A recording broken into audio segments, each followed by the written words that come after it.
Another day, another basketball stories na naman ang pagkikwentuhan natin.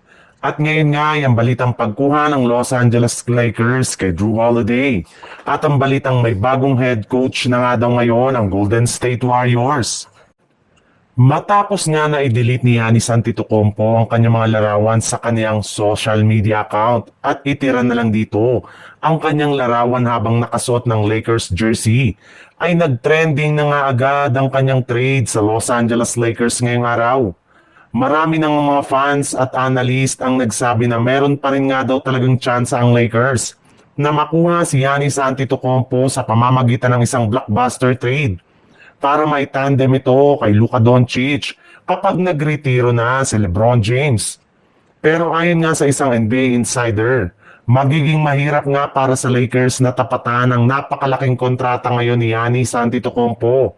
Gayong kakailanganin nila na isakripisyo dito ang ilan sa kanilang mga key players. Kaya imbis nga na kunin nila si Giannis ay mas matalino nga daw kung kukunin na lamang nila sa isang trade si Holiday mula sa Portland Trail Blazer gamit sina Dalton Kenick at Jared Vanderbilt. Mas makakatulong nga daw si Holiday na makakuha kina LeBron at Luka na makakuha ng kampyonato ngayong season. Kagaya nga ng napag-usapan natin, sa kabila nga ng mainit na shooting nila Seth Curry at Pat Spencer, ay mas pinili pa rin nga ni Coach Steve Kerr na bangkuin bigla ang mga ito at mas piliin na paglaruin sina Buddy Hield at Brandon Podziemski na nagkalat lamang sa mga crucial minutes ng kanilang laban sa pagkakaroon nila ng napakadaming missed shots at turnover. Kaya mukhang tama nga ang hinala ngayon ng mga fans na ayaw talaga ni Coach Steve Kerr na manalo sa kanilang mga laro dahil sa tuwing nagkakaroon nga ng mainit na shooting ang kanyang mga players ay bigla-bigla na lamang niya itong inilabas at inilalagay sa bench.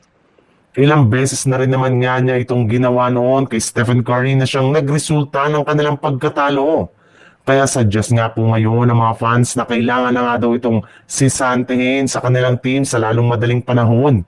At kung meron nga isang coach na pwedeng pumalit sa kanyang pwesto ngayon, eto nga ay walang iba kundi si Coach Mike Malone na isa rin naman ng championship na mas makakatulong sa Golden State Warriors na makakuhang muli ng titulo sa mga susunod na taon.